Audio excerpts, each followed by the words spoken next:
Prince William has officially returned to royal duties for the first time since his father's devastating diagnosis.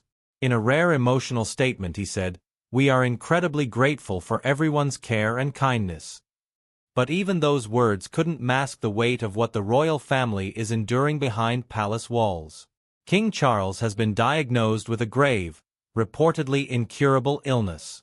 Quiet preparations have already begun. Letters are being written. Duties silently passed on.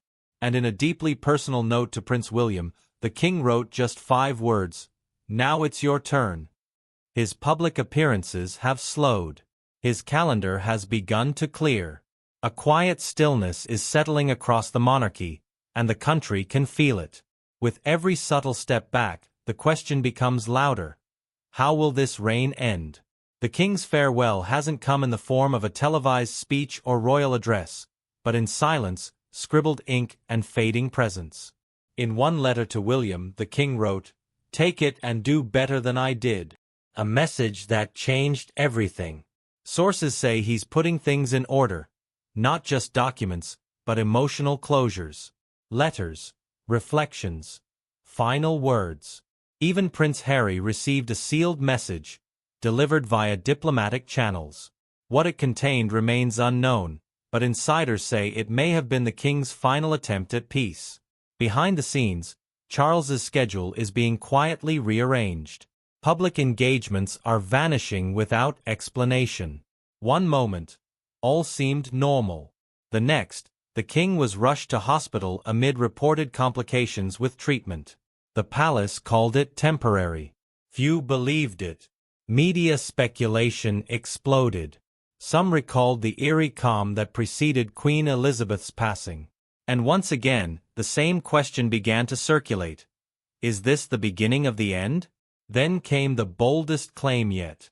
Royal commentator Lady Colin Campbell declared on a recent podcast, "There's little hope left for a cure." She insisted the palace wasn't being dishonest, but they weren't telling the whole truth either. Her sources pointed to a mounting toll on the king. Stress, failing health, and political weight, all pushing him dangerously close to collapse. "The king is still trying to hold on," she said, "but we all need to prepare for what's coming." In mere moments, Lady Colin's remarks swept across social media. Some accused her of fear-mongering, but many said she simply voiced what they'd long suspected. Suddenly, the public began watching more closely. The way Charles appeared gaunt in recent photos, how he fumbled with notes, the tired pauses during speeches. "He's exhausted," a longtime palace aide admitted. "He won't stop working, but you can see it in his eyes, he's fading." Normally, whispers like these would be dismissed. But when Lady Colin speaks, people listen. And if what she says is true, the king isn't just battling illness, he's racing the clock. After waiting more than 70 years to wear the crown, King Charles now finds himself in a cruel twist of fate. Just months after his coronation, he faces a diagnosis no title can shield him from. Behind palace walls, he's quietly accelerating. Private meetings with Parliament. Strategic discussions about the Commonwealth. Talks on reform. But the toll is clear. A major state visit to Italy has been postponed, indefinitely. Doctors warned against long-distance travel. Charles hesitated, but finally relented. Every decision now feels like a tug-of-war between duty and survival. He doesn't want to be remembered for his illness, one insider shared, but he knows time is slipping away. And the pressure isn't his alone. Prince William, once content to support from the wings, is now thrust into the spotlight. He's attending more high-level briefings, being briefed on contingency plans, preparing, quietly but unmistakably, for what's next. It's bittersweet, a family friend revealed. He never wanted it to happen like this. But he knows the time has come. William's transformation is already visible. The way he stands, the way he speaks, not just as the heir, but as a man preparing to lead. His presence feels different now. Weighted, solemn.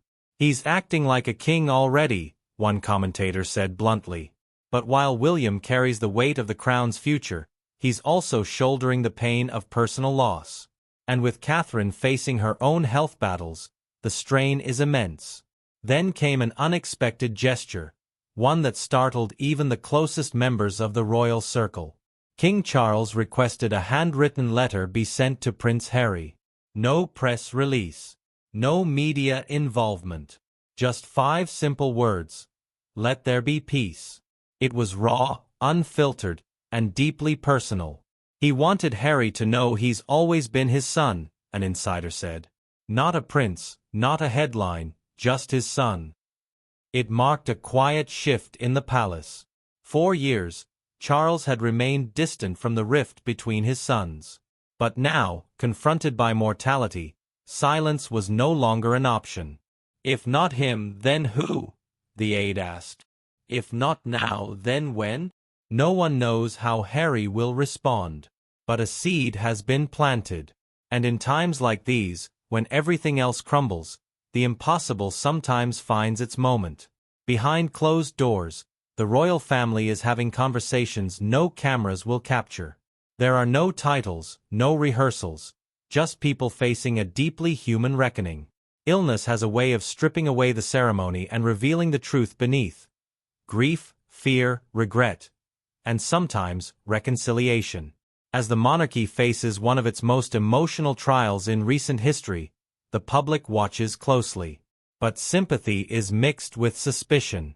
Some feel they aren't being told the whole truth. Others are simply heartbroken.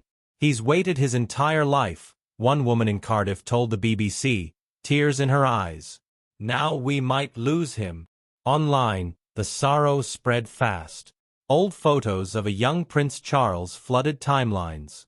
Messages of support poured in under hashtags like #KingCharlesFarewell and #HoldOnYourMajesty. The nation is grieving, but it's grieving in anticipation. Because this isn't just the decline of a monarch. It's the slow, painful goodbye of a man who gave his life to a crown, only to find in the end that even kings are mortal. Despite public sympathy, the palace's prolonged silence has only deepened suspicion. Commentators and royal watchers alike began to question. If everything was truly under control, why weren't we hearing from the royal family directly?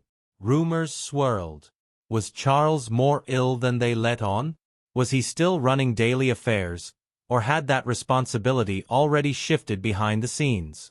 Even Queen Camilla's visibility became a subject of scrutiny.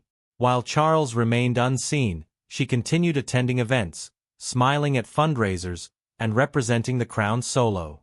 Some praised her for holding the fort, calling her a steady hand in turbulent times. Others, however, asked the harder question. Why wasn't she by his side? The Queen, they felt, was too composed, too public, while her husband suffered in private. According to insiders, Camilla is not detached, but quietly preparing for a future no one wants to name. She's coordinating the transition, supporting William behind the scenes, and managing the growing weight of responsibility. Still, her composed image fuels speculation. Is her calm strength, or quiet panic? Then came a controversy that lit another fire under an already uncertain monarchy. In a video message, King Charles extended Ramadan greetings, a gesture of interfaith unity. But backlash was swift. Critics accused him of abandoning his role as defender of the faith. Supporters, meanwhile, saw a progressive monarch trying to modernize an outdated institution. But timing couldn't have been worse. As the king's health deteriorates, so too does the kingdom's sense of stability. Political analysts now warn that the cracks are not just physical, they're spiritual, cultural, generational. Charles wanted to be the monarch who redefined the crown for the 21st century. But if his reign ends too soon, will that vision survive him or vanish unfinished? Insiders now confirm what many feared. The king's illness is advancing faster than expected. What once seemed like minor symptoms, fatigue, swelling, confusion, are now daily realities. Behind closed doors, he still works. He still signs. But in public, his fragility is undeniable. And though he refuses to step away completely, The world can feel it. The crown is slipping. A royal insider says King Charles wants to be remembered for his unwavering dedication, even in his final chapter. Every public appearance, every handshake, every glance now feels loaded with meaning. People quietly wonder, is this the last time? Some believe he's counting down his remaining moments, making space for symbolic farewells, a speech before the Commonwealth, a summer garden party, a quiet spiritual transition. He won't go quietly, a former royal aide insisted. Charles is a fighter, but even fighters have limits. The tone across the country is shifting. Phrases like national concern are surfacing on major broadcasts. The BBC is reportedly preparing obituary footage. Inside palace walls, aides are holding emergency meetings.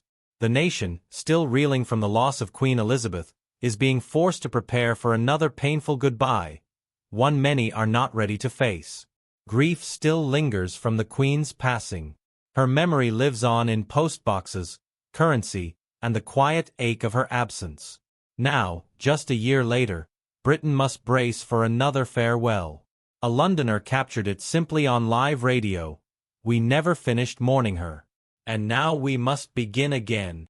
Across the country, vigils and prayer circles are forming. Flowers appear at palace gates without prompting. People sense it. This isn't just the fading of a king. It's the slow, painful close of an entire chapter. King Charles didn't want to replicate his mother's reign. He wanted reform. As Prince of Wales, he was mocked for his ideas: organic farming, climate action, sustainable cities. Now those visions are praised, but time may not be on his side.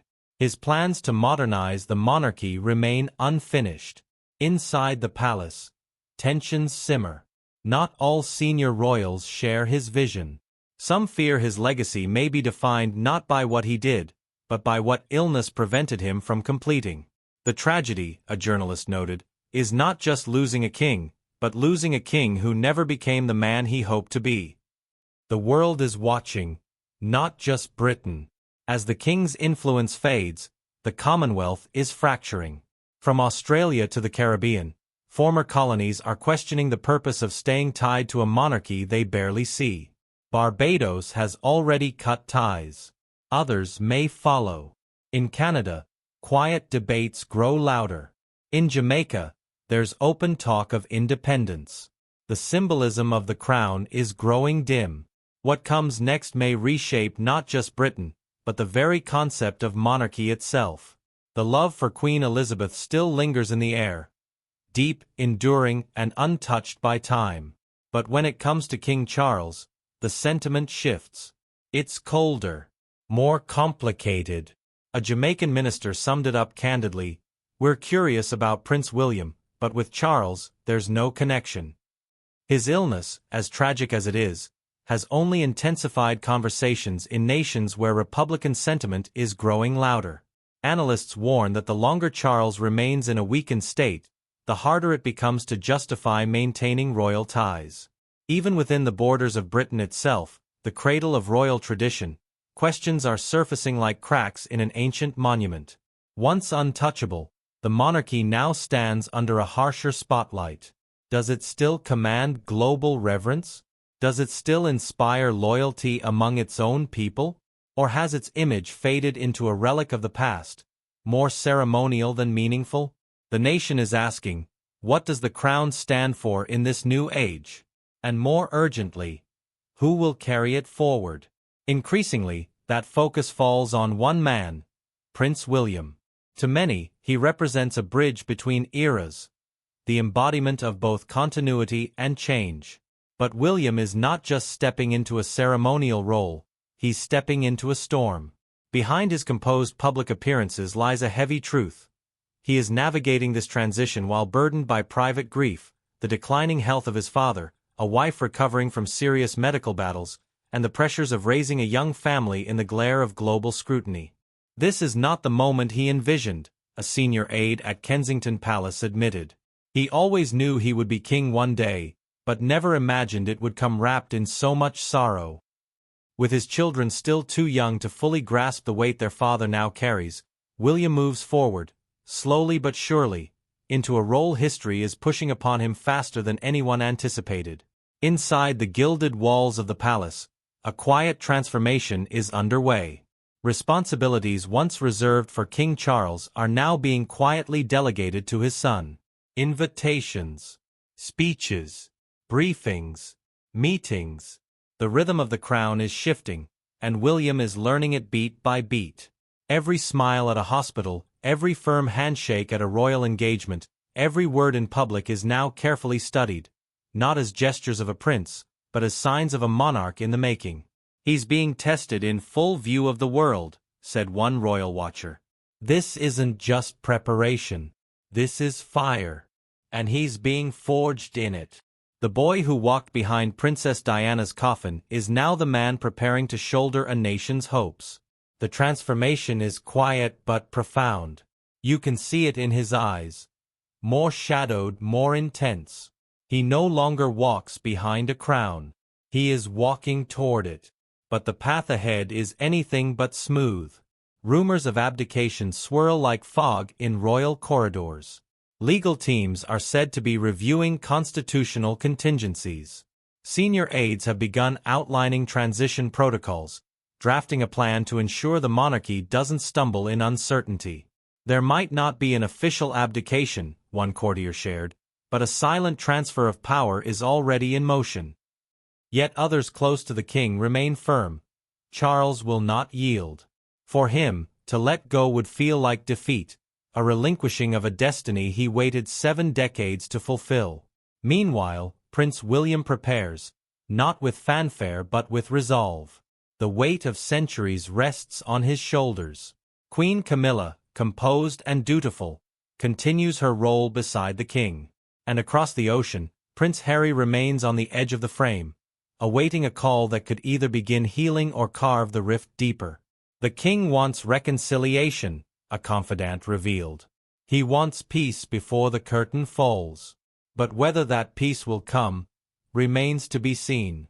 This reign, brief, burdened, and steeped in uncertainty, will not be remembered for sweeping reforms or grand gestures. It will be remembered for its raw humanity, for the sorrow that hung over it like mist, for the words that were never spoken and the wounds that never quite healed, for the moments too late to reclaim. The United Kingdom is again on the cusp of history. The weight of the crown is palpable, and someone, soon, will have to bear it. But this time, it's not just about tradition. It's about whether the monarchy can adapt to a world that is rapidly outgrowing its old symbols. The farewell has already begun.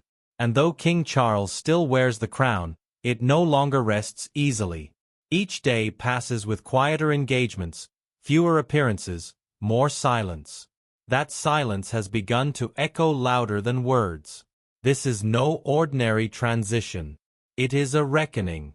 A moment where an ancient institution teeters between preservation and reinvention, between fading into memory and fighting for relevance. As the world watches in solemn anticipation, one truth stands clear. The next chapter will not simply be written with royal ink, it will be shaped by public will, global pressure, and the weight of history itself. The monarchy may endure, but it will not emerge unchanged. If this story moved you, if you felt the tension of this historical moment echoing through every word, don't forget to like and share this video with friends and family. Let's witness this unfolding chapter together. And for more royal insights, in-depth analysis, and the stories behind the headlines, subscribe to our channel and hit the notification bell. We'll be here, bringing you every detail as history writes itself in real time. Thanks for watching, and we'll see you in the next story.